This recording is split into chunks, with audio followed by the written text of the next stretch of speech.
Hello, sensuals. How are you? First of all, I need to welcome, we've had a few newcomers on the channel. There was something funny that happened after I published the emotional availability video. And that is also one of the reasons why I'm doing this short presentation of that video. So first of all, I need to acknowledge one thing. That was the longest I've ever spoken on my own in a vlog. Okay, it's 1 hour and 2 minutes.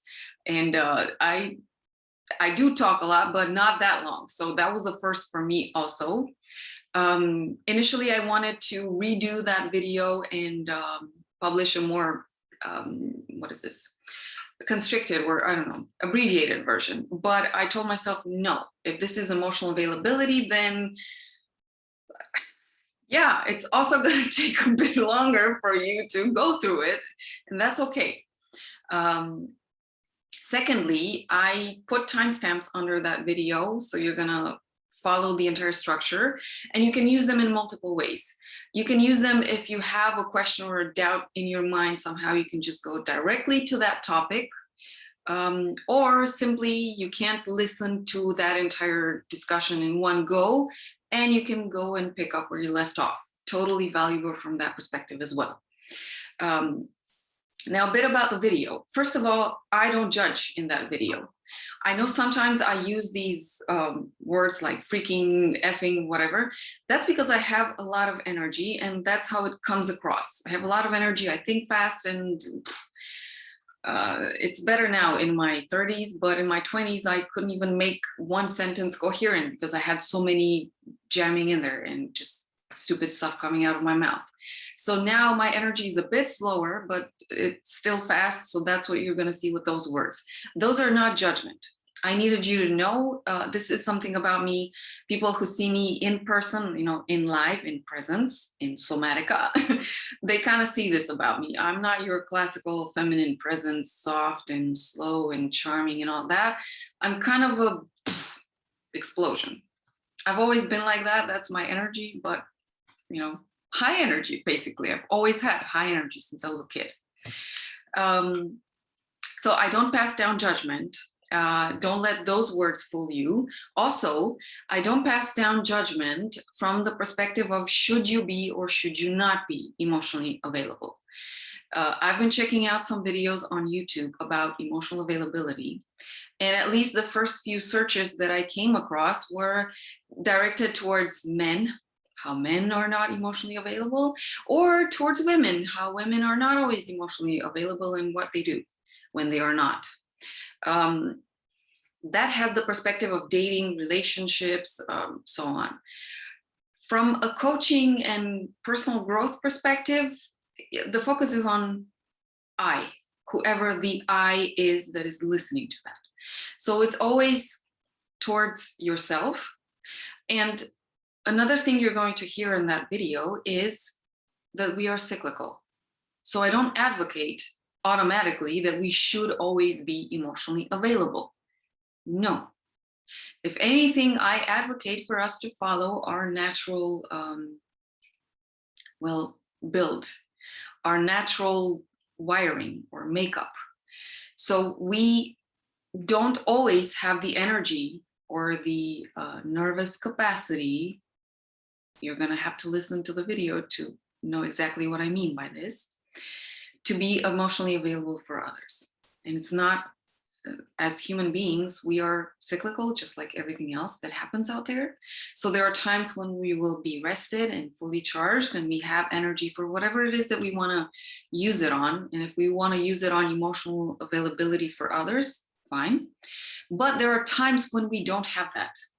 There are times when we need to go back in, plug in, sleep, recharge, recover, rejuvenate, and just, you know, regroup. So naturally, we're not always going to be emotionally available, and you're not going to see on my channel that you should be that way. Not in that video, certainly. There's also $1 million question. I'm not going to say which one it is. You're going to have to listen to the video. Luckily, you don't have to wait too long. There are the what I say, building blocks of emotional availability. Those are from my perspective. I'm sure that a therapist with years of practice will have more insights as to what or as opposed to what I said there. But take it from a coaching perspective, coaching meaning that you're focusing on the present, what you can do now in order to build a better outcome in a future.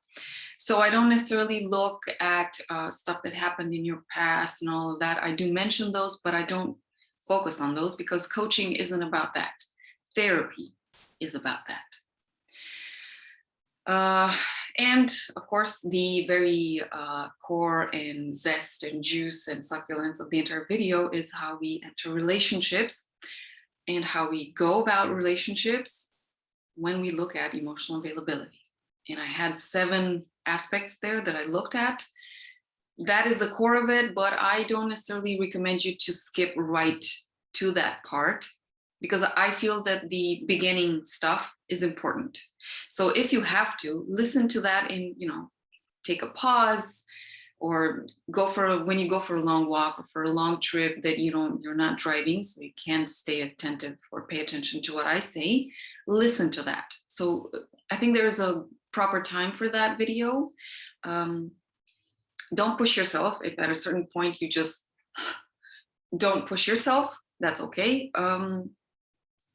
Just, take it natural. Anyway, I also made a mess at the end. So I'm not going to hide behind, the fact that it's a long video and probably most people never got to there. So I made a mess in that video, which is about, or at the very end, the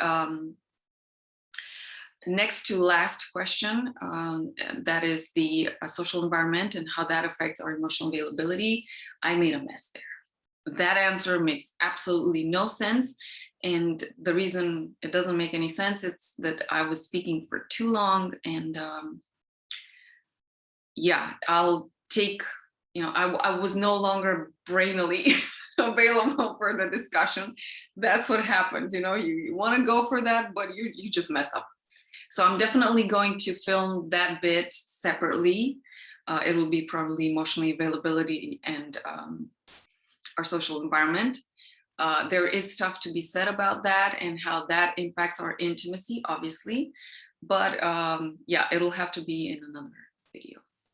So enjoy. Welcome to the new people. Oh, and I mentioned at the beginning that there was something funny that happened. After publishing the emotional availability super long video, 5 people unsubscribed. Usually not so many people unsubscribe at the same time. Okay, 12 people came here 2 days later. So that was, okay, so it's all good. So this is a small channel still, but that's why I can still track the numbers. And I'm paying attention to see what happens, how people react. Do they take distance or not from the videos that I make? The emotional availability, be it as long as it is, I think it's an important one. And I strongly root for you to, give it a go once, not necessarily all, certainly not the end. I messed up there, okay? But that's important. And if you're going to check the timestamps, you're going to see that I announced other videos that I'll be making. Definitely more topics came to my mind when I was doing that video, and I have to make amends of the super mess, that I made with the social environment. So welcome everybody new. Hello again, nice to see you again for everybody that's been here for a while. I've been listening to, or actually I've been reading the comments that you've been leaving under the emotional availability video. If you have any more insights, drop them there. They'll be helpful and I'll certainly consider them when I'll film the other parts about emotional availability. So you can always contribute to the content on this channel and help other people expand their awareness. A lot of the videos here are also either requested by the community or they were community sourced. And I did that through Instagram. A lot of the videos before they were videos here, they were posts and story posts on Instagram, and I turned them into videos, putting my insights and the insights of the community. So, watch out for that stuff. sometimes that also comes up on our channel. Okay, so that's it. Check out the longer version of emotional availability. And there's part 2 coming sometime soon. I've been having some problems with my left eye. It's red, swollen, whatever. I'll wait for it to heal and then I'll start filming again. Until I see you next time, I wish you an orgasmic, intimate life.